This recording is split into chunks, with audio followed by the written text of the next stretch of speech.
انعام یافتہ بندوں کو اللہ پاک جب کسی کے ساتھ عطا کر دیتا ہے تو پھر ان کے رستے پر چلاتا ہے۔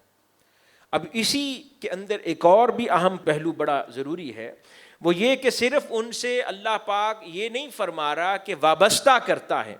اہدنا الصراط المستقیم صراط الذین انعمت علیہم، کہ یعنی یہاں پر یہ نہیں کہہ رہا کہ انعام یافتہ بندوں سے تعارف کروا دے، انعام یافتہ بندوں سے کی ملاقات کروا دے، ان کی زیارت کروا دے، نہیں، فرماتا ہے انعام یافتہ بندوں کا راستہ عطا کر۔ تو حاضرین گرامی، اگر ان انعام یافتہ بندوں میں شیخ الاسلام ڈاکٹر محمد طاہر القادری ہیں تو ان کا راستہ منہاج القرآن ہے۔ مراد یہ کہ پھر اللہ پاک کی یہ عطا ہے کہ وہ پھر انعام یافتہ بندہ یعنی شیخ الاسلام بھی عطا فرمائے اور ان کا راستہ منہاج القرآن بھی عطا فرمائے۔ یہ نہیں ہے کہ ذات سے محبت ہو اور تعارف ہو، لیکن پھر اس سورۃ فاتحہ کی اس ڈیفینیشن سے انسان باہر نکل جاتا ہے کہ اس انعام یافتہ بندے سے محبت کرے لیکن اس کا راستہ اختیار نہ کرے، جو وہ کہتا ہے اس پر عمل پیرا نہ ہو،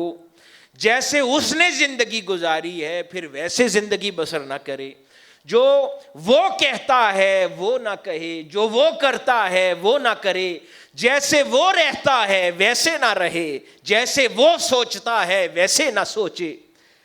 جو لوگوں کے ساتھ برتاؤ رکھتا ہے پھر وہ ویسا برتاؤ نہ رکھے، جیسا اخلاق وہ لوگوں کے ساتھ رکھتا ہے پھر ویسا اخلاق نہ رکھے، جیسی نیت وہ لوگوں کے ساتھ رکھتا ہے پھر وہ ویسی نیت نہ رکھے، جیسی پاکیزہ زبان اس کی ہے پھر وہ ویسی پاکیزہ زبان اختیار نہ کرے، جیسے وہ نیت سے دین کی خدمت کرتا ہے ویسے پھر دین سے وابستہ ہو کر خدمت نہ کرے، جیسے وہ انسانیت کی خدمت کرتا ہے پھر ویسے جڑ کر انسانیت کی خدمت نہ کرے، جیسے وہ اپنی زندگی اللہ اس کے رسول اور انسانیت کے لیے وقف کرتا ہے پھر ویسے اپنی زندگی وقف نہ کرے، تو پھر وہ انعمت علیہم کی راہ نہیں ہے۔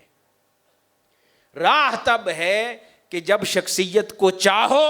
پھر اس کے رستے کو تھام لو، اس کے رستے پر یوں گامزن ہو جاؤ کہ زمین آسماں ایک ہو جائے، جو مرضی ہو جائے مگر وہ اس راہ سے اترے نہ۔